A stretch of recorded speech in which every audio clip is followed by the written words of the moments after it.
fucking Drake. You heard his voice? Yeah. See? That's what I'm saying. Oh dude. my god, he looked like kind of like a little.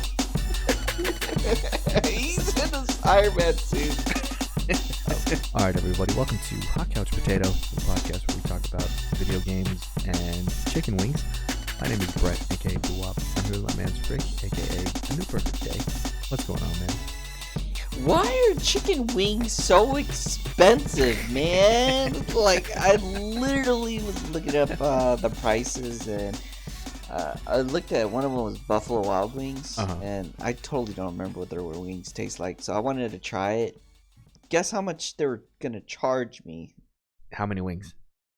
Let's say 6. $10.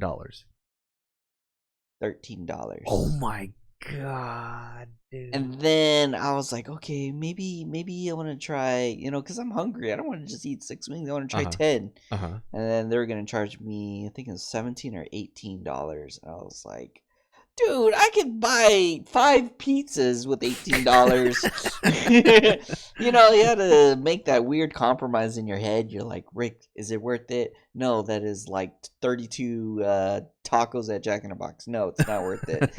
And then you're like, oh man, you're craving wings though. You're not craving tacos, so you start negotiating the price in your head. And you're like, okay, here's a compromise. I'm willing to spend $10 roughly for maybe 6 wings or something like that. And then I chose Wingstop, which was, I think it was like $12 for an 8-wing combo. So I was getting fries and wings and a drink. Yeah, that's super worth it. Yeah, and the total came out to like, I don't know, $20 because I had a tip and delivery and all that. But yeah, still, wings are expensive. I'm still craving wings. I should have made rice. I made a mistake. How much? So I got 8 wings for $20, dude. So I'm the ultimate loser, man.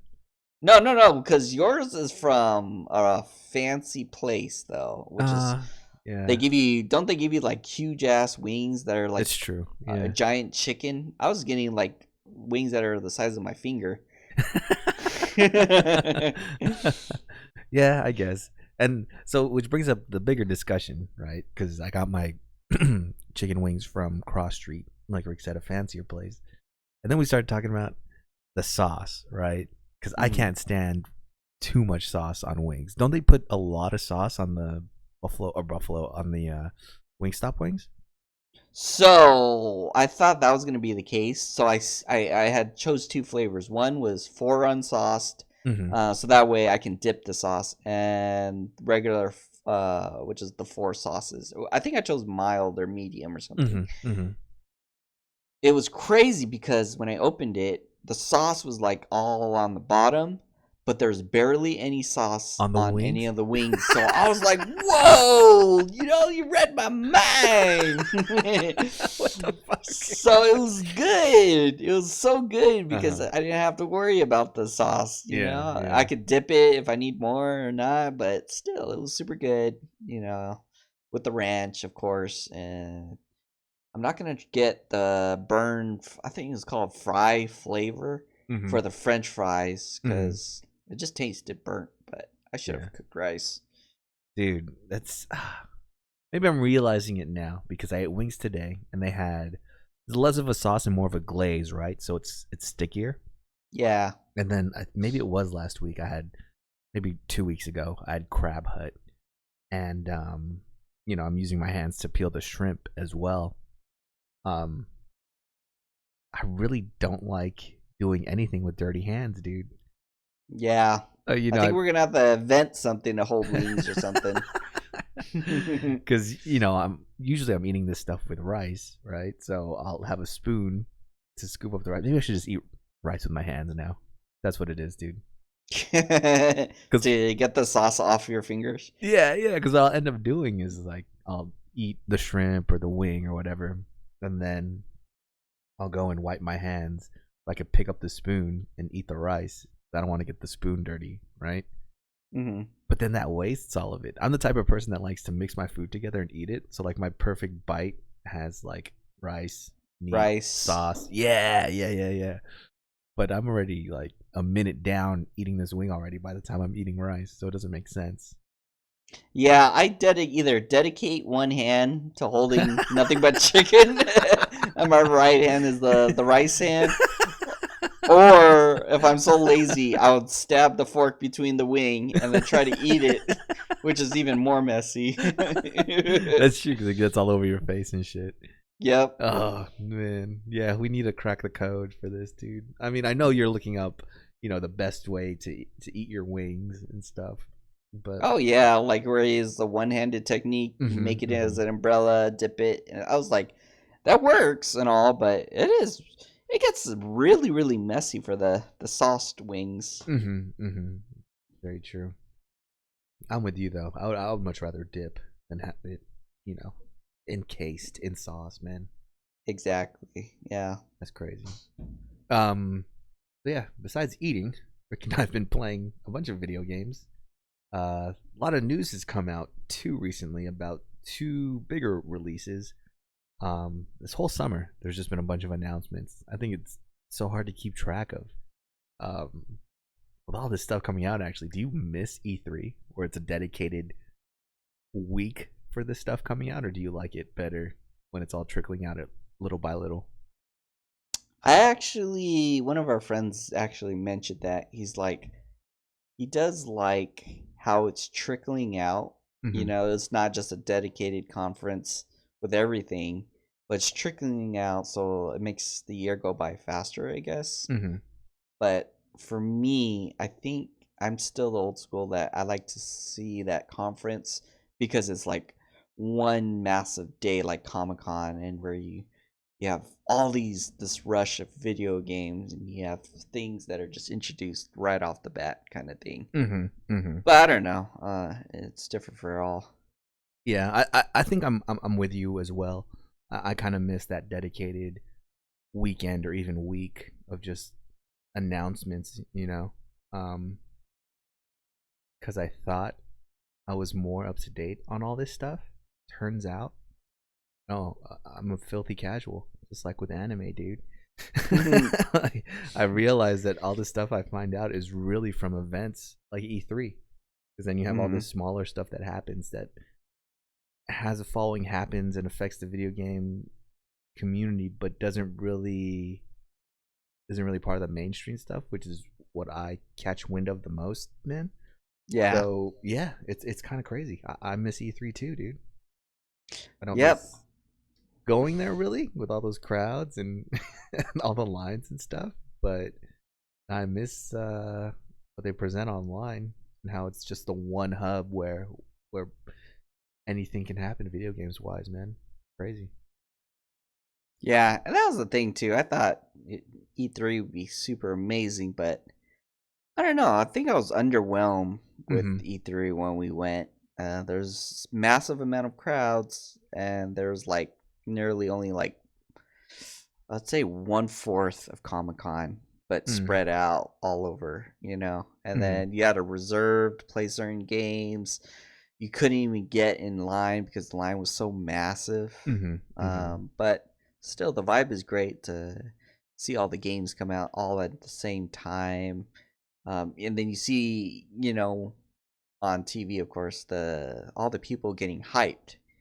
And you see them in the background, so they're building that atmosphere. Especially like when they introduce the games, then you see the crowd like, "Oh shit!" They're like screaming off the top of their lungs. But of course, the cameraman mutes the audience, but then you can see them, really clapping and standing up. Yeah.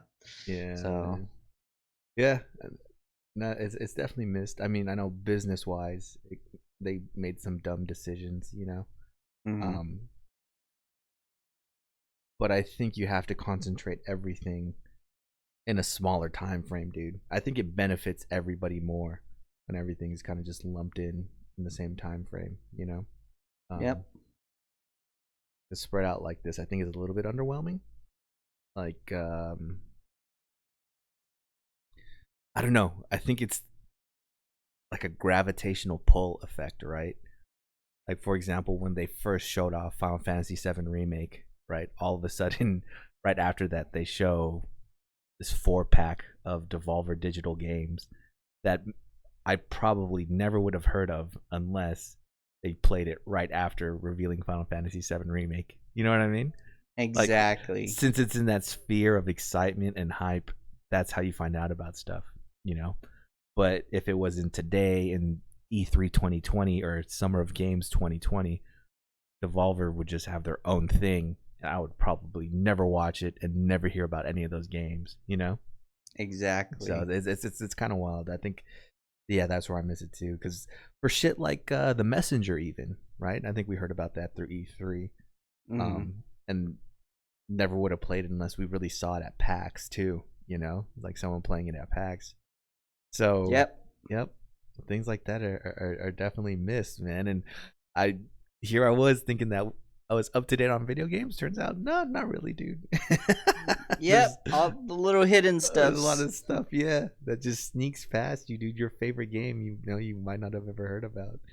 Dude, that actually happened with Hatsune Miku. It was supposed to come on Switch, and then I was like, man, whatever happened in that game? They said it was supposed to release in summertime. Apparently, it released a month ago, and I wasn't aware. I was like, damn it, dude. So now, yeah, I'll eventually pick it up. But still, like, damn, I can't believe I'm missing all these games. Yeah. Now that I check the game, even when I was checking Twitter, there's no mention of any of these games releasing. You know, it's just you have to discover it in the store or something like that. No, that's very true. That's very true. Well, is that like a rhythm game now, or what are they doing with Hatsune Miku now? It's still that rhythm game. Oh, okay. Okay. But they adapted it to the Switch. Awesome. And it's like, I guess they're charging a lot for costume packs, but I just want the base game to play the music rhythms. Do they still have that card? I do not know. That was on the Vita. Does the Switch have a the camera? AR front camera, I think. Oh, but not the other way. Oh, okay. Yeah. Okay. That makes sense. Did I remember when you showed me that? That blew my mind. Oh yeah. I thought AR would be taking off, but I think they're trying to focus on holograms right now in VR. Yeah, I think VR more than AR right now. Yeah, because Pokemon really messed that up. Yeah, dude. I don't even know why they still give you that option. I wonder what the numbers are with people in Pokemon Go using the AR in that, using the camera. I think it's super low. Yeah, I think it got worse too, because I actually tried it like maybe a couple months ago, and I was overshooting the Pokeball. It was like right in front of me, and I was overshooting it. I was like, damn, dude, I don't know what's going on, but I think it's still wonky. Yeah. Forget about trying to throw a curveball at those things too. You're super gonna miss. Dude, yeah, exactly. I was only throwing straight balls, and I still was missing. Damn, you're overthrowing it straight too? That's crazy. Yeah, it was so weird. It's just so weird. That's fucking crazy. But yeah, man. So really the only big things I've heard about, at least this week, are Avengers, Cyberpunk, and Smash Bros. They introduced a new character coming out to Smash Bros. Did you hear this is about to be the last pack of DLC characters? Forever? I think forever, dude. Oh shoot! There's only gonna be I didn't know that. 6 more characters that come out. But then again, who else could you really put in Smash? I was about to say Dragon Ball because everybody wants a Goku in Smash, you know? Yeah. What if they put a Mortal Kombat character in Smash? It'd be tricky because Scorpion can't be pulling them. I was gonna say, can you imagine if Sub-Zero gets the Smash Ball and rips Mario's arms off? Or just takes off his gloves, beat him with it. I don't know. That would be wild, man. But yeah, so the new character they announced was one of the fighters from ARMS. Have you played ARMS?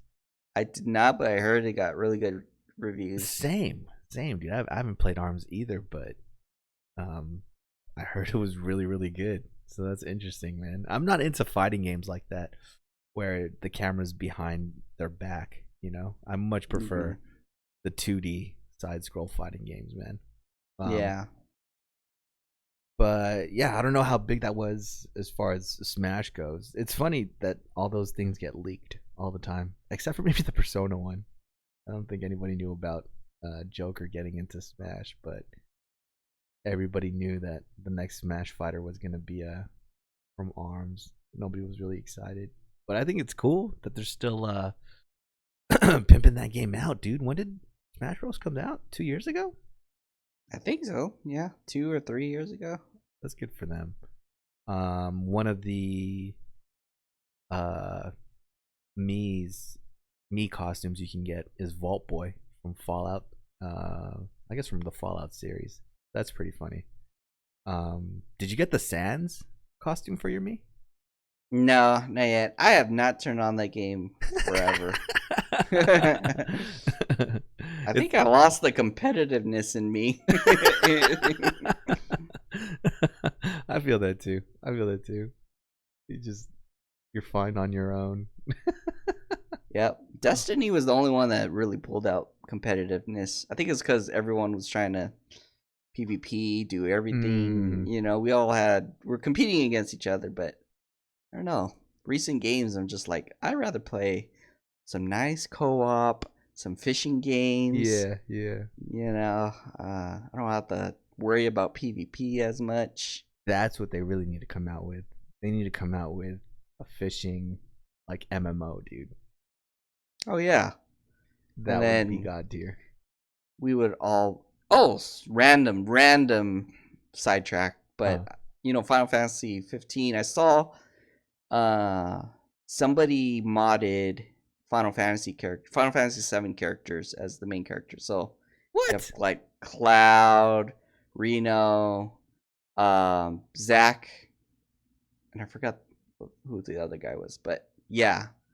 So, and then that's your like boy band, and you're like really going. Tight. So they were like pushing the car, and I was like, "Oh, dude, that fits in." You know, that was pretty cool. Damn it! But that's on 15 on PC. Yeah, I was on PC. Fuck. Somebody had the Final Fantasy 7 mod. I'm gonna have to do that, dude. I'll have to look for that and do it. Oh yeah, it looked really sick. I should have saved it too. I knew it. I should have saved it. The I think it's Final Fantasy 15 for Windows or something like that. I was looking at it recently. Sale or something. Yeah, it was like $40 and it comes with everything, dude. Yep. All the DLCs. I was looking at that. So how does that make sense for Final Fantasy 15 on console, dude? The game itself is still almost $60 and then each DLC is $15, man. $15. How the fuck can Steam afford to do that? That's crazy. They rich, man. They rich. Another thing I was looking at, because all in all, I guess, what can I say about it? The gameplay for like the fighting and going through dungeons and stuff in Final Fantasy 15 is okay. You know, it's kind of fun. You can kind of turn off your brain while you do it, right? And Square, in their mindset of putting Final Fantasy 15 together, thought it would be great to carry this onto an online platform, right?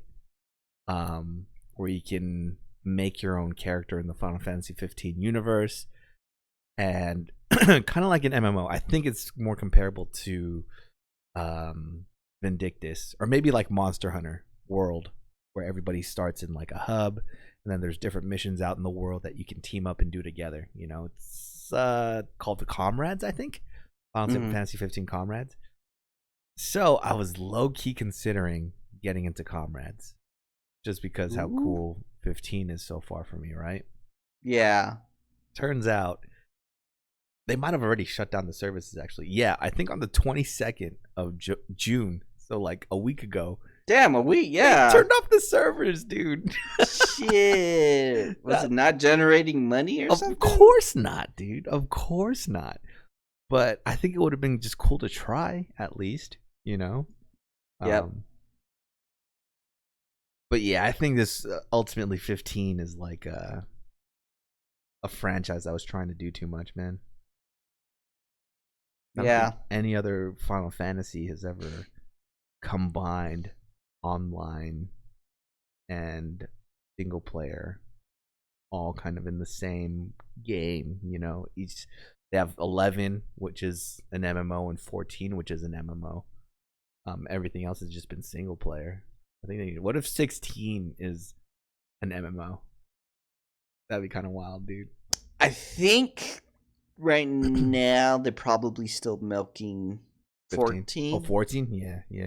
Yeah. Because I know for sure 15, they're supposed to try to build a giant world. And that's why they release parts of it and things like that. They're trying to make the lore so interesting. But they cut themselves short and they went a certain direction. So, which I mean, I'm not impressed so far by the backstory. I don't think, because think about it now, right? Quick 15 rant. So, Noctis is the chosen one to be the guardian for this crystal, right? And they're trying to marry him to Lunafreya, who's supposed to be a prophet who can talk to gods. And these two entities always exist throughout time and aren't normally supposed to get married to each other, right? All right so far? I don't know any lore that like that, but yeah, sure. So I don't know. I guess my whole thing is like, why? You know, like so far I can't figure out why. All I know is trying to do the whole Romeo and Juliet, and then they scrapped the idea. They said, let's add a little tiny taste of it that we scrapped, and too late. They already scrapped everything. So that makes sense. But so going back, it's a funny thing you brought up Destiny, man, because I think that's what the Avengers is gonna be, man. I think the Avengers is gonna be, you play through single player missions. There's random loot. Like if you do a mission with Thor, you could either unlock a lightning bolt attack, or you could unlock an ability where he throws his hammer and it flies around in a circle before it comes back to you. You know. So you collect different powers and things like that, and then you can go into a multiplayer mode, which is in essence like a horde mode with other people, and show off all your powers that you got. That's what I think Avengers is going to be. That's how I understand it to be. Does that sound fun? As long as I can be Nathan Drake. That'd be cool. I want to fly around, be Iron Man. Yeah, that's all I care about. Okay. But that would suck if it would be like, oh, you can't fly for the first half of the game. You gotta unlock one booster, and then you gotta unlock the second booster, and that will just give you enough to hover, and then. Yeah, they want to elongate the game, man. They want to make it. Shit. They want to make it last, you know. So I better not be like looking to. They can't give you a fly right away, dude. Exactly, and they're gonna have you look for parts or something to fix your own booster that you should have been working. I would not want that. The greatest. That would be the greatest. They're gonna start you out as Tony Stark in that cave in the Middle East, dude, when he got kidnapped, man. Shit. And then you have to build your Iron Man own Iron Man suit. That would be crazy, dude. That would be crazy. They better make me OP at the end of the game. But yeah, so far I have very, very, I guess it's a budding interest right now into the Avengers, man. I really don't even care about the single player, really. I care more about teaming up with friends and each person like being a different Avenger, you know? I hope they expand the universe and not just the characters we see in the trailers. Oh yeah. I mean, yeah, like add Spider-Man or add the X-Men or something. Oh, that would be sick. That would be sick. I think part of the story is we all saw it at E3. Damn, was that last?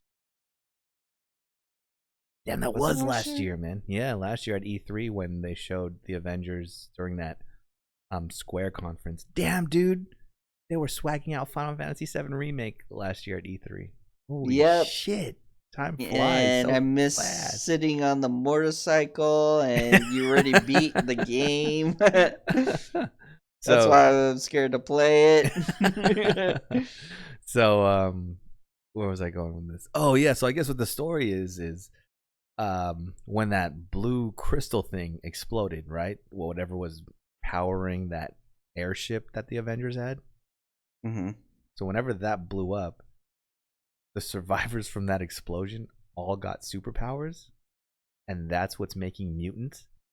So part of what the Avengers are doing in this game are hunting down all the evil mutants that are using their powers for evil. Well, what if it's kind of a cool concept? I can kind of dig it, man. It sounds like that one game, DCU Online, where we all became. Oh my god, you're fucking right, dude. But everyone had powers. And you could become a hero or a villain. Yeah. Oh my god, my mind. So that's what I think we're going to be doing. We're going to customize our own characters. We're all going to have our own abilities, and we're going to have another DCU Online. I don't want to do that, dude. I want to control fucking Iron Man or War Machine, dude. Fuck that. Yeah. What if they had two separate, though? Like, yeah, you can either play part of the story as those characters, but then mainly you have to develop your own character. Oh, I think that'd be cool too. I think that'd be cool too. Character that doesn't talk the entire time. Like the main character from GTA 3, dude. He's just like, oh, okay, I guess I'll roll with you guys. Yeah. So it's funny too because they've already gone back on some of their words. I think when they first announced this in E3 last year, they said there weren't going to be any microtransactions. And one of the first things they talk about in the most recent trailer for this game is how you could buy different costumes. Oh, so microtransactions, here we are, dude. It's so quick to flip that coin. It's funny how like everyone's like hates the microtransactions, and then they ended up buying and supporting the microtransactions. Like I am at fault too, because if it's a game I really love, you'll support it. I'll support it. I will buy those add-ons, but I don't know. It makes you feel dirty at the end. I get you, man. Yeah, see, like the Hatsune Miku, I was like, oh, costume pack, and I was like, yeah, I don't think I'm not gonna spend anything on it. But then they threw in a bundle, and they said, oh yeah, the game and every costume pack is $60, and they even calculated it. It's like if you don't buy the bundle, you'll end up paying $80. So that's $40. If you buy them all individually, yeah. If you buy it individually. And I'm like, motherfucker, this is some strategy marketing. And I was like, damn. So now I'm considering the bundle. Just because I'm saving $20, even though I don't need to spend an extra $20 to buy the bundle. See, with that stuff, though, I think I'm cool. Like, it doesn't really enhance your gameplay experience so much as it is like a cosmetic thing. For example, in Monster Hunter World, I bought that Palomu trinket thing. So there's always a little stuffed Palomu following me wherever I go. And the trinket, I ended up buying a lot of things from Monster Hunter. Yeah, but we support that game, right? We because of that shit. Love the game. Yeah. And I had to change my handler, so I was willing to pay money. But if it's something like, oh, you get a bonus mission if you pay $15 more, that's like, that kind of hurts my feelings, dude. Like if it's supposed to be part of the game experience, like why don't you just put it in the game in the first place? Why are you trying to milk all this shit? You know what I'm saying? What about a character you buy for the character? And of course it does different abilities, but it still does the same damage as the game characters. It's just, your different character. I would be kind of upset at that.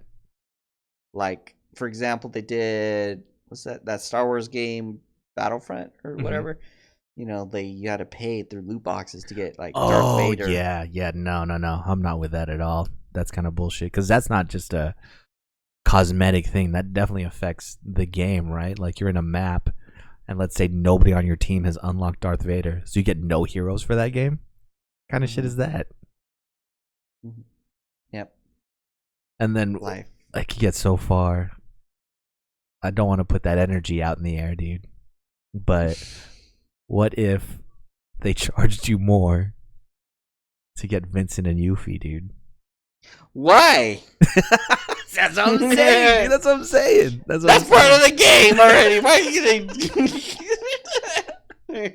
That's what I'm saying. It's scary. It's scary, man. I hope they don't do it because that'd be some bullshit. But like, if it's something like that, they broke off of the original game just so you could buy it later is ass to me. It's a possibility.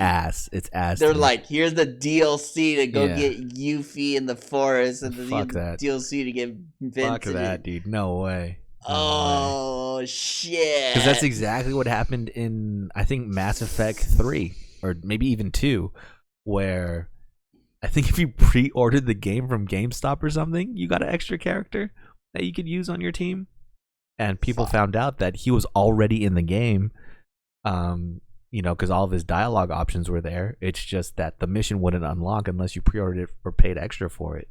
So no, that's bullshit, dude. If it was in the game or if it's supposed to be in the game originally, not just some parrot costume that you could put on your main character, then no, dude, that's ass.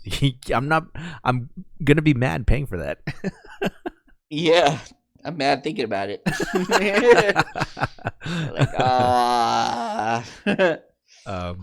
So yeah, this game is primed to be another disappointment to me. I think there's just too much expectations on it and too much that they want to do with it that will hurt fans' feelings, I think.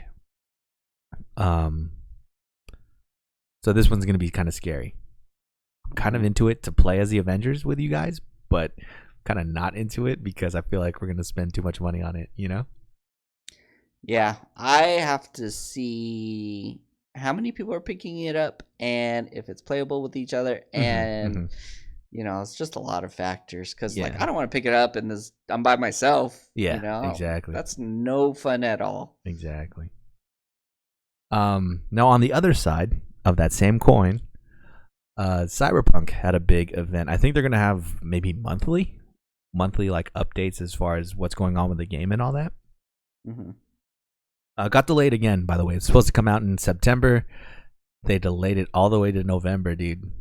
So Jesus. Technically we were supposed to be playing this game right now. Right now, yeah. Yeah, if they kept, I think it was like a June or April. I think it was April because they said, Final Fantasy's coming out, so let's extend it. Yeah. And I was like, okay, I'm not too mad, because it's September. Maybe they had it for June or July, but then they saw, Ghost of Tsushima's coming out. Let's avoid it too. To September. And they say, some other game's coming out in September. Let's go out in November. No way, dude. If I was Cyberpunk, I would be scared of nothing, No, the last game these guys made was Witcher 3. And for me, just playing that this year, man, Witcher 3 is fucking amazing, dude. Yeah, maybe they're trying to maximize the money. Yeah. So if we're gonna release it during Final Fantasy, of course people are not gonna buy it until later. So maybe they're like, let's maximize the profit, even though it's gonna last forever, like Witcher. Yeah. Everyone's still paying full price for this game because it's amazing. So I don't know. Maybe they're just working on bugs, but still. Maybe that's what I hope it is too, because from what it sounds like, the choices are kind of limitless. I'm not sure if they're gonna let you go as far as letting you kill quest givers, but the world just seems huge. Witcher 3's world was already huge, and there was so many choices you could make in that affected so much different things. Just seeing gameplay of it and how good it looks, knowing where they took The Witcher 3 and how that story went, just makes me so excited, though, man. Like, I can't help but be excited for this. Whereas Avengers is, you don't even have an idea of what you're really doing in that game yet. In Cyberpunk, I know what I'm doing. I'm gonna take odd jobs here and there, run amok in this open city, and shape it depending on my decisions. Yep. I can't wait for that. I mean, I'm a little bit skeptical of it being first person. I don't think it's going to be as fun in first person, but who knows, man? They might surprise me. Yeah, I think they're probably going off of Borderlands. That was in first person, but that was still kind of like exploring MMO-ish. Maybe they're trying to do that route. But either way, they're good story builders, so... That's true. And their worlds are very, very detailed. I think I watched this documentary on the making of Witcher 3, and they said their process for making a little town or settlement is someone would make all the buildings, someone would put all the knickknacks, someone would put all the furniture, and then someone would put more junk. There was like 5-6 people that worked on one town, and they each added something, Yeah. And you could tell because there's a lot of clutter in those fucking houses, dude. It annoyed me. Oh, yeah. I was like, why do you have so much stuff? I thought you're poor, dude. Yep. And then you want to explore everything, and then everything, like, it's so much in everybody's house. I'm like, dude, I totally don't remember what house I just recently visited. So I had to give up. I said, you know what? I can't be exploring people's houses. Yeah. But still, I'm wandering their homes. Yeah. And that's what I get. Is them right now just play testing the shit out of it, if they needed more time for that. Because there's so much that can happen, right? Because really in The Witcher, you can go explore the entire world and then go back and do all the missions. Some missions ask you, oh, hey, can you liberate this town? Some pirates just looted everything, And maybe during one of your, like, adventures in the open world just by yourself, you ran across that town and killed all the pirates already. Geralt has a conversation choice where he says, well, I already took care of that, and the guy's like, oh, looks like you did. Well, here's this, and it just skips an entire quest, and you have a completely different set of lines and possibilities that happen. So, and when did Witcher come out? 2015, 2016? Yep. So translating that into a 2020 game has got to be crazy. So they got to go and probably look at every minute detail to see if it affects the world, But I'm excited. Just make me John Wick. From what they say about the character customization too, it's gonna be wild. Because they even say you could make your dick small or big, dude. You can make your boobs huge or small. Like you could be circumcised, uncircumcised, dude. So this shit's all over the place, bro. I don't even. What does that even matter though? Because it's in first person, right? Yeah, maybe so you're never gonna see down it. on yourself. You're never gonna see it though. You know what I'm saying? Looking in the mirror all the time. It's like in Bloodborne or in Dark Souls. I'll spend almost an hour customizing my character. Then when I get into the game, I wear full plate armor. You don't even see his face anymore. Yep. Neo, you do see your character a lot more, right? Yeah, because you can turn that off. Yeah, you could turn off the helmet. There are games where I really want to see my face, and I would sacrifice defense just so I could see my face.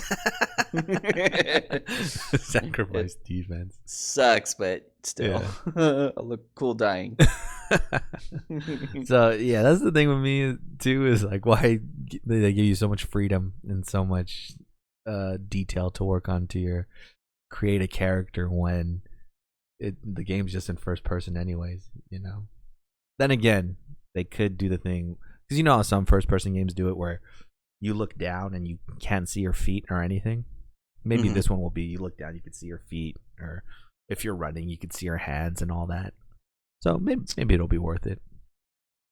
Yeah, I think Destiny does that where you can see your feet. Yeah, definitely. Yeah. So hopefully, I don't know. I just really got more excited for this game after watching the most recent trailers and stuff.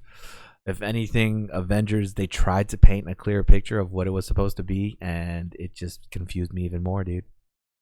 Yeah. I left it with more questions than answers, man. But yeah, so those were the big ones this week. Anything? You're still playing Pokemon, man? Yeah, still playing Pokemon. I just started filling out my Pokedex because before I used to just capture Pokemon, and if I didn't know if I have it or not, I capture it anyway, regardless. I didn't care. But then, yeah, since the new expansion came out, which is really cool, to do that expansion. There's more Pokemon. I think there's 200 plus Pokemon, and we just got done with that event for the legendary Pokemon. And yeah, there's so many different Pokemons to capture.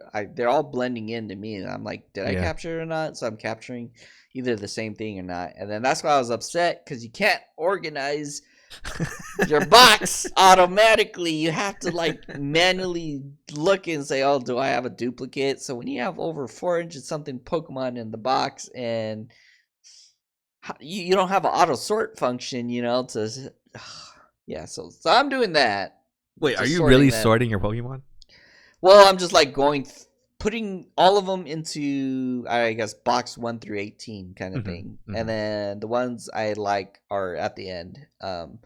But yeah, I'm still sorting out which is the duplicates I have, what I want to trade and whatnot. I don't really worry too much of the IV because I'm just trying to capture it for my Pokedex. But yeah, it's pretty fun.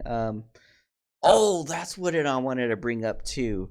I just recently got done watching, it's called Pokemon Twilight Wings. Okay. And it's basically a little short series, maybe 6 minutes per episode. There's only 5 episodes. But it's based on the game Sword and Shield. And I was gonna recommend it to you because it's really pretty good for like a really short series. It brings out the characters in the game, or certain characters, but like one of my favorites, like Nessa, the gym leader. But still, it brings out each of the characters. It brings out the world and how vibrant the world is, how vast it is. Because when you play a game, you feel sandbox, and you're like, okay, this is what I explored. This is it. But then when you look into the anime and they're doing it, the take on that game, it's like, holy crap, the world is huge. There's Pokemon.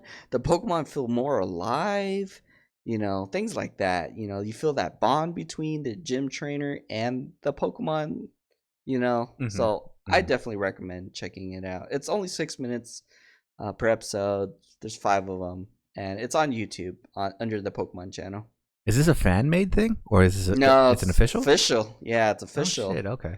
And it really like gives character to I guess we're in the Galar region, so yeah, definitely check it out. I really enjoyed it. That's like my weakness, dude. Is if I like a story or a universe, giving people a different perspective on it through different characters, I think that's the best, dude. Oh yeah, definitely check it out. Then I'll have to check it out because Pokemon's cool. I like Sword and Shield. Of course, it's a kids game, so it's nothing too deep to get into. But I'd like to see them make it deeper through a different perspective. Yeah, it gives some of the people voices, and then it gives them a little bit of a background. And one of the episodes, it gave a certain someone a background, and I thought, oh yeah, I just beat this person, in game, so it's like it doesn't matter to me. But then when you like look at the background, it's like, god damn, how did I beat this person? Yeah, exactly. So I'm like, shit, man. Yeah. So yeah. Okay. Yeah, I think just an example of one that I really liked was from like Grand Theft Auto 4, and then they came out with the Lost and Damned and the Ballad of Gay Tony right afterwards. So each of those games had their own story, but there was certain missions or parts where those stories intertwined. I thought that was so cool because in Grand Theft Auto 4, you see everything through the eyes of Nico, right? Yeah, and just through someone who's trying to make their way in Liberty City. In Lost and Damned and Ballad of Gay Tony, those are two characters. The two main characters are like rooted in Liberty City, so they have relationships with all different kinds of people. And there's parts where you run into Nico during missions. Oh, that's cool. And I think there's that one part where you're trying to buy diamonds or sell diamonds or something as Nico, and someone tries to rip you guys off and steal the diamonds, right?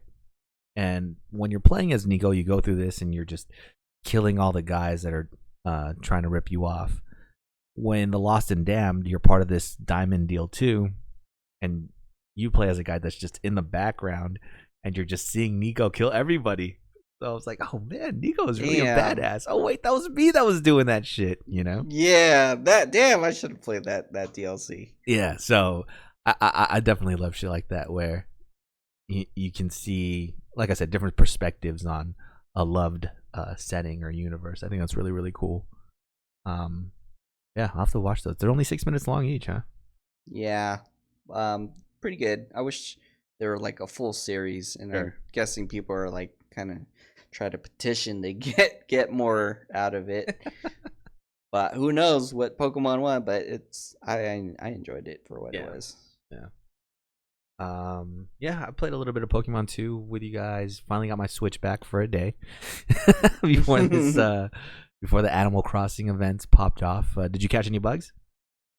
No, I think the bug event was today or yesterday. I don't even know. Mm-hmm. But yeah, I didn't. I only caught maybe a couple bugs, but I went right back to Pokemon. Nice, nice. Yeah, I had a Square Shiny Zeraora raid, which whooped our ass every time we tried to fight it, dude. Oh yeah, level 100. That means all of us had to be at level 100, and yeah, I was only 87. There was no way. We got close though. We got into within 2 hits of killing him. Oh, you guys didn't try again? I would have tried it. No, because I think the only way we were able to do that is someone gave us the God cheer, where they cheered for us. The shield broke and everybody got healed. And we still lost, dude. It was rough. That guy's rough. But it doesn't matter because we wouldn't have been able to capture it anyways. And I think we all get it for free too, right? Since 1 million people finished that raid. What if you do beat it and you get like a special perk from the shiny version of it? I don't think they would do that. Do you think they'd do that? No, maybe. I don't know. I really don't know. Like, sorta, because if you think about it, in Pokemon Go, we do have those X raids, and they're a lot harder. Mm-hmm. And they ended up giving you a specific move, like for example, Mewtwo in X raid gives you Shadow Ball, but any Mewtwo raids outside of X-Ray gives you normal attacks, and the only way to get Shadow Ball is to do X-Ray. So maybe they had something like that where you beat the shiny version, get a specific move that you can only get. But then again, what are the chances of you ever running into a shiny? Things like that. So, damn it, you're right, dude. You're right. It might have given you a special move, or the Zeraora you get is holding a special item or something like that. Yeah. Maybe, hopefully not, because we can compare or something. I don't know. Damn it, dude.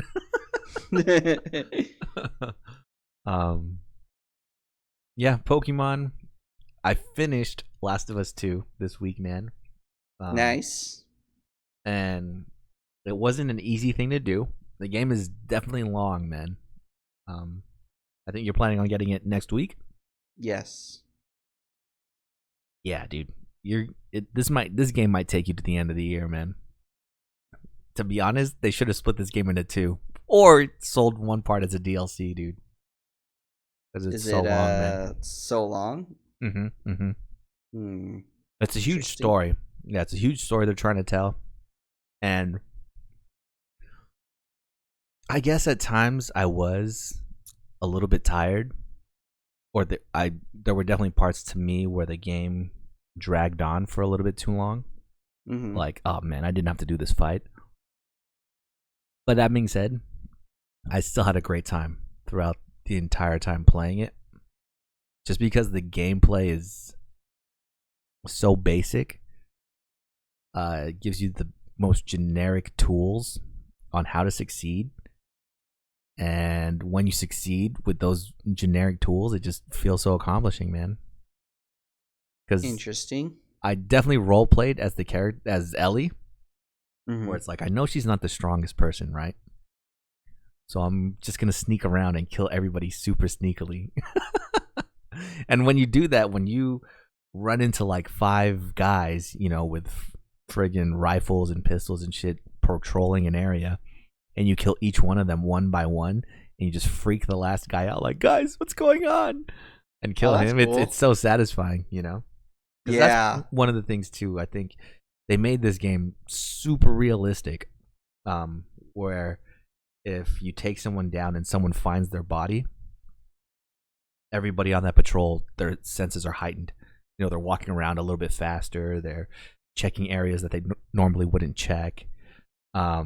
And everybody has a name, it seems like. The most random NPC, if you kill him, leave his body there, someone sees him, is like, oh my god, someone killed Mike. Guys, keep an eye out, you know? You're like, holy shit, I killed Mike. Like, everybody, damn, the most random people have names now, you know? Yeah. So it makes you feel it a lot more. You've probably seen in the trailers too, there's dogs now too, so they could sniff you out and smell where you're at, even if you're just hiding super well. So those were annoying. I hate this game for making me kill dogs, dude. R.I.P. But without spoiling too much, since Rick hasn't played it yet, this might be a perfect game for me, dude. What? I think this is like because nothing's ever really perfect, you know? Yeah. This is like a 9.9 out of 10 for me, dude. Damn. I super enjoyed this game, man. It's crazy that this game is so divisive, you know? I feel like that's how it's been recently. You know, Final Fantasy VII was so divisive between the fans. This one, too, is just as divisive between the fans. But for me, for the story they were trying to tell, where they were trying to take the universe, I definitely appreciated what they did with the story. It really evolved the Last of Us universe, you know? Mm-hmm. All while keeping the great gameplay that they started with. They added a couple more things to it. But yeah, no, I can't wait for you to play the game, dude. It's super fun, dude.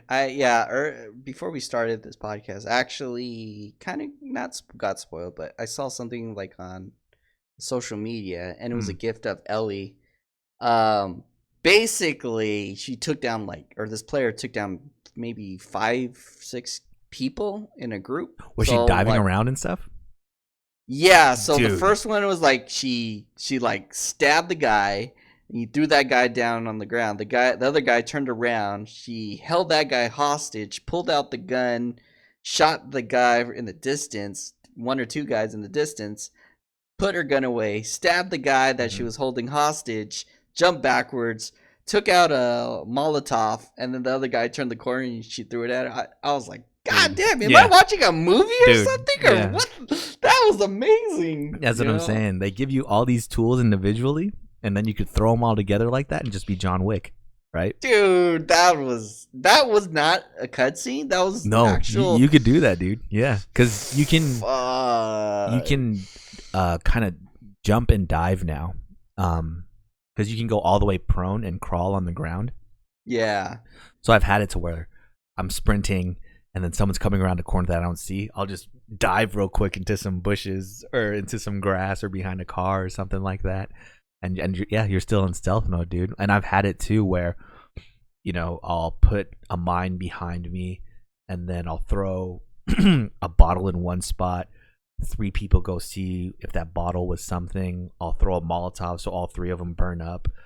And someone who's path is to walk behind me blows up by the mine. There's 1 person left that's freaking out, you know? Yeah. I'll just go behind them and stab them in the back. Yeah, dude, you can do a lot of stuff in this game, man. Damn. It's crazy. Just sitting there and strategizing how you're going to, you know, get through this area, either seen or unseen.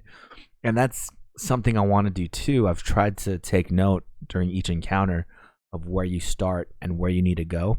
Mm-hmm. And I think you can go and have a pacifist run where you don't kill anybody. Damn. I think you can do that. The infected, like the zombies in the game, the clickers and stuff, there are definitely parts where you have to kill them. It's like a horde part of the game. But for most of the human enemy interactions, I think you could just sneak past everybody, dude. Damn. So, do you I'm gonna get try to do something? Probably Like a not. nice, Probably fancy not. Probably not. Shank. But for me, it's like I want to.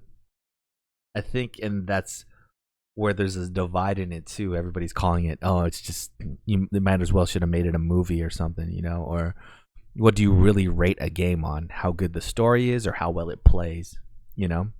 Yeah. And I think that's what most people have a problem with is like they see themselves as the character. You know, there's this new thing. Have you heard of ludonarrative dissonance? What's that? So it's like, so cognitive dissonance is where you separate yourself from your experiences, right? Oh, yeah. Ludonarrative dissonance is where the actions of your character in the story are different from what you're actually doing in the game, right? I think one of the most recognizable, which I think is kind of bullshit still, but one of the easiest comparisons people make is like Nathan Drake, right? Throughout all the cutscenes, he's a nice guy. He cracks jokes. He's a happy-go-lucky person. But while you're playing the game, he fucking kills 30 people at a time with a machine gun, you know? Murders people. Yeah. So that's kind of what that term means. So I think people are so invested in the characters in The Last of Us 2 that when they see their actions in the gameplay and in the cutscenes and where they think it's gonna go, it just doesn't make sense in their mind, you know? Where they have just this romanticized version of the characters in their heads that it either makes them hate or love the story, you know? For me, I'm along for the ride, man. I understand it's someone that's trying to tell me a story, but at the same time, it's a video game where I have to make it from point A to point B, right? I mean, that's all video games are, is make it from point A to point B. You could put the stupidest stuff, like we played Honey Pop, right? Which is just a puzzle game, but we played it to get to pictures of naked chicks, which ultimately we didn't get a picture of a naked chick in that game, right? It's just a girl with her mouth open or something. But yeah, I think it's just hard right now for everyone to split it up in their head where the story took them and whether they want to view The Last of Us as a video game or as a movie, basically. But as a video game, what you're playing, the game is perfect, dude. There's just, like you saw in that one video, there's just so much you could do. Never mind. I was gonna ask like spoiler type questions. I just played the game. Yeah, man. No, I'm really excited for you to play it, man. Yeah.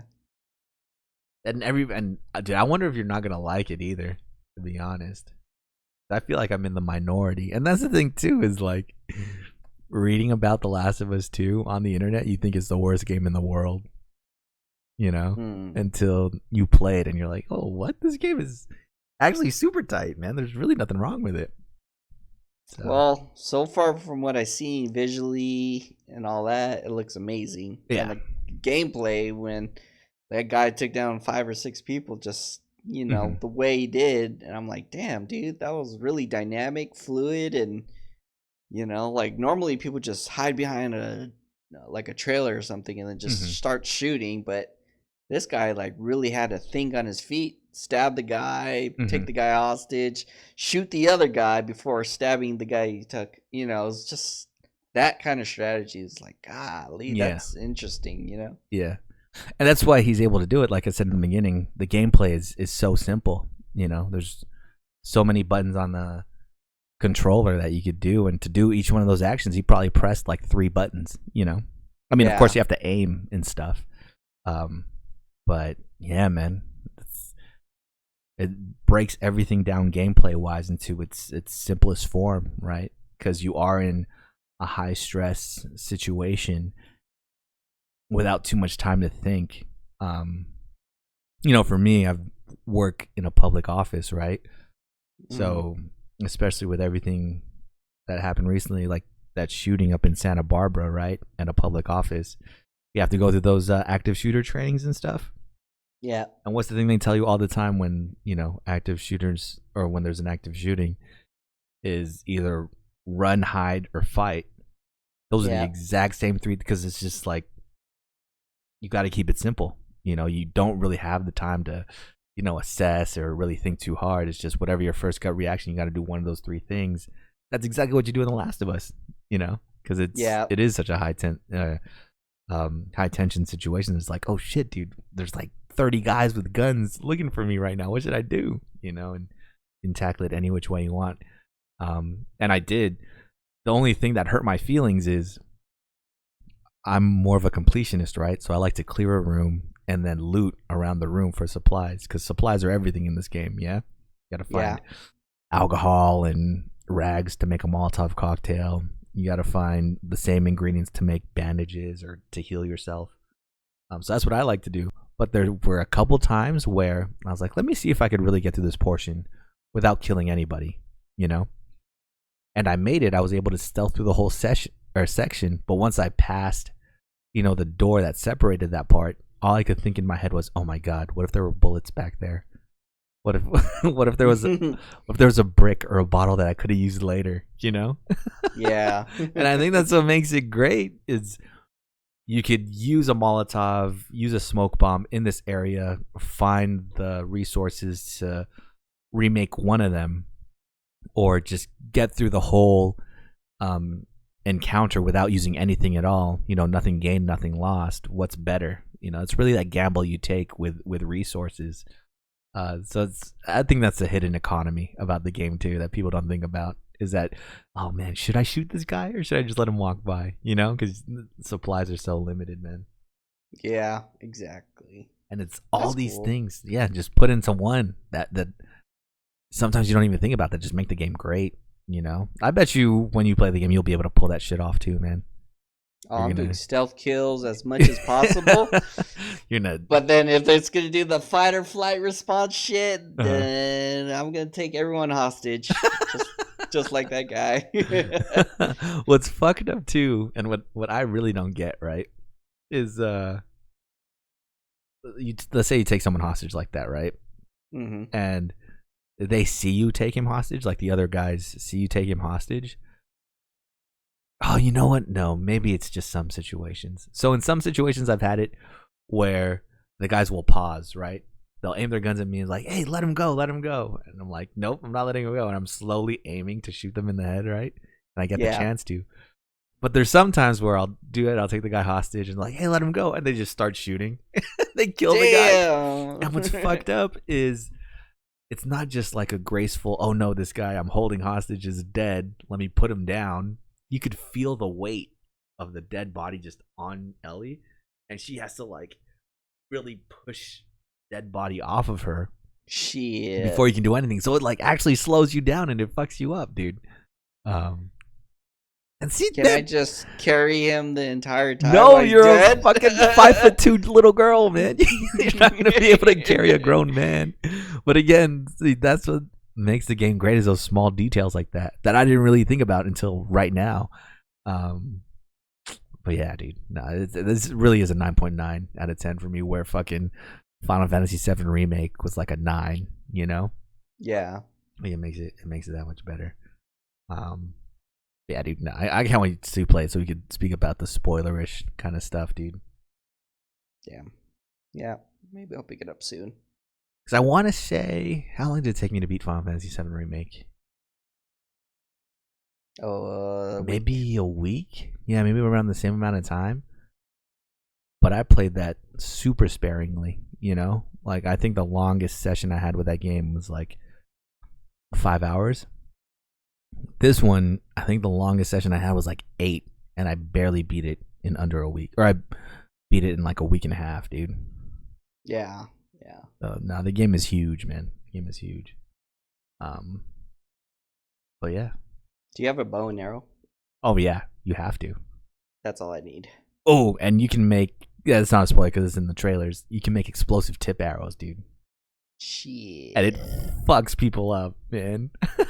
Because there was this one point where I was like, ooh, let me do like, or I didn't have a bottle to turn everybody's attention one way. Mm-hmm. So there was maybe 2 people walking towards 2 other people. So I shot the person that was all the way in the back of the 2 people walking with an explosive arrow. And just his legs were left, dude. Damn. Everyone turns around, I was like, oh my God. Shooting a grenade? Dude, it's his explosive tip. And everybody turns around, it's like, oh my God, they got Kevin. I'm like, ooh, sorry, Kevin. Go around while everybody's looking at the exploded body. The game is crazy, man. It's so crazy. In fact, I'm going to play it again, like right away, man. That's how much I love the game. Not even on a harder difficulty, on the same difficulty, just so I could re-experience it. Are you going to platinum the game?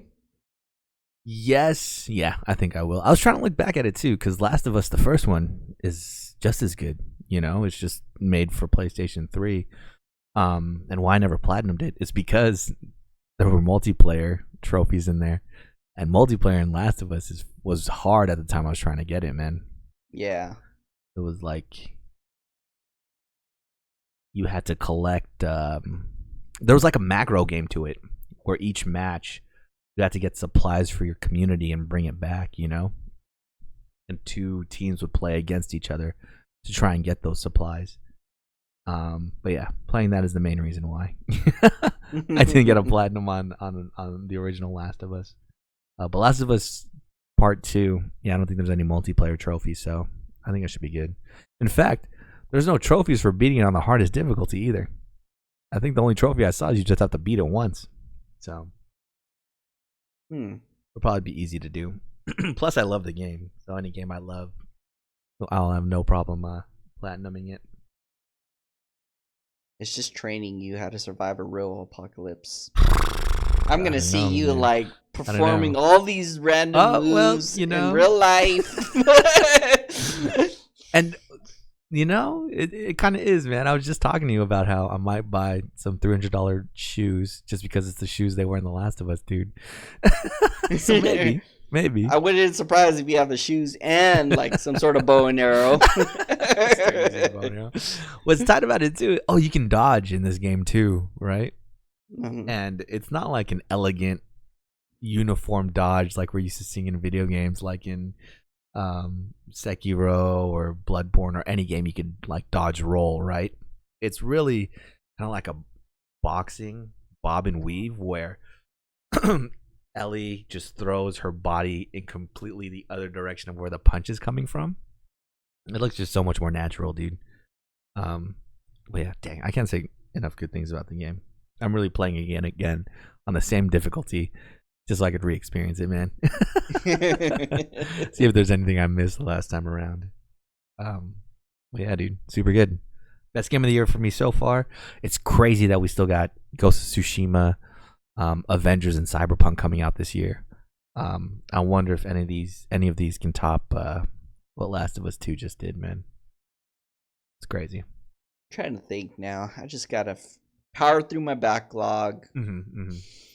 That way I have more time to, because did you know Ghost of Tsushima have a collector's edition? Wait, what comes in the collector's edition? Well, I just found this out yesterday because Aunt told me, but it was basically you get like a statue mask of the character, a giant map, and some other gizmo gadgets. But I was like thinking, man, how did I miss this completely? I already checked. It's sold out. It's like $170. But if the mask was wearable, I would have actually like gone out of my way to try to buy the collector's edition, dude. Yeah, because I was like, dude, I would be wearing that mask like all the time for work or something, or like going out in public. Because it's the bottom half, the Oni mask. Oh, okay. It's like the nose and mouth part. Yeah. Dude, if you could wear that, fuck yeah, dude. Shoot. I would wear that to work. That's so, I don't know. They kind of give you a lot of stuff, dude. Yep, but it's sold out and you can't wear it, so I'm right. I'm glad that my elimination of clutter is wiping off on you a little bit, man. Yeah, like I think I downsized every time I moved, and it was just like getting natural for me to just downsize. And then when I look at things that I used to want to buy, it's like, I don't need this. Yeah, I'm perfectly happy with my little corner shelf of toys. Of trinkets. Yeah. Yeah, it is literally in the small corner, and I was like, yeah, I think this is it. This is all I need. But there are stuff I still gonna get, but it's not as bad as a long time ago where I buy everything I see. No, but see, the things that you want to buy now, they have utility, right? I mean, that's what I'm all about. Is like if I'm gonna buy something, I'm gonna have to use it. I can't just have it sitting around, right? So your idea for buying this Ghost of Tsushima was if you could wear the mask, right? Yeah, so that's a use. COVID. Yeah, and then we have the letter opener from Sekiro. Yes, Sekiro's letter opener. I mean, you want to buy a katana? You could use self-defense. Yeah, you could use that. Yeah, see, man, this doesn't have to be hanging on your wall. It's pretty matching. It's matching. Yeah, it's gonna be a wild. This is a wild kind of month. I don't think we've really had big releases like this back to back in a little bit. Actually, I'm lying. The beginning of this year was kind of crazy with Final Fantasy VII, and what else came out? Animal Crossing around the same time, and Doom. Yeah. So, yeah, my perception of time is all over the place after Corona, man. I can't tell anymore what year it is, dude. It's about to be 2021. We won't even know. Damn. It's already halfway. It's over halfway, dude. Oh my gosh. Crazy. It's fucking July, man. Already. Yo, it's about to be your birthday, dude. Yay. How's it feel? Being old. I told everyone, I said I stopped counting after 30. Like I literally I think it was when I was last year, I didn't know how old I was. It was like, am I 29 or 30 or what? Am I 32? I don't even know. I literally had to calculate it. Like, okay, I was born in this date, so maybe 32. I'm gonna turn 32 this year. That's okay, man. I calculate my age 4 years at a time, so it's okay. That's even tough. You have to like minus the years and then divide it by 4. No shit, dude. That's crazy, man. But yeah, I think that's all we got this week. A lot of Pokemon, a lot of Last of Us, dude. About to be even more Last of Us when Rick plays it, man. Yeah.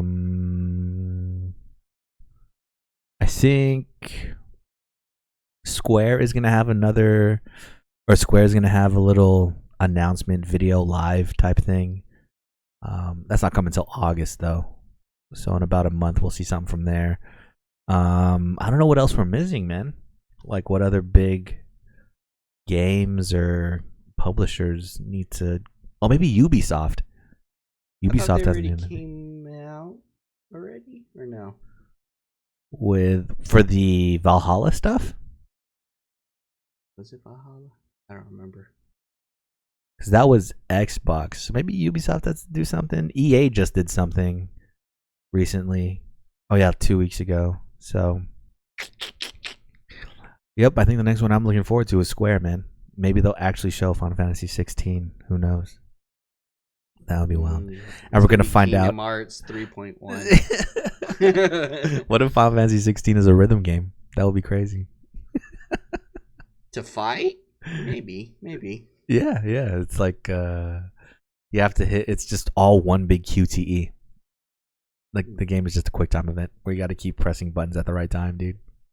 Damn, that would kind of mess me up because I'm pretty bad at that. But yeah, we got some things to look forward to. Still plenty more games to come out. I guess now's the countdown for Ghost of Tsushima. on, what is it, the 17th? I think it's coming out, like middle of July. Yeah. So we're out here, man. We'll keep playing some video games. You got anything else, man? I did, but I always forget. So I need to write these things down. All right, man. We need to get you more of that. What's it called? Ginseng or those memory pills, dude? Memory pills. I think it's fish oil. I don't remember. Oh, Omega 3. Yeah, dude. We can get both of them. Just put them together in one thing, dude. But yeah, that's it for us this week. We'll see you guys next week. Rick, some words of wisdom? If you want to be a part of Japan, check out Tokyo Idols on Netflix. We'll see you next week. Peace.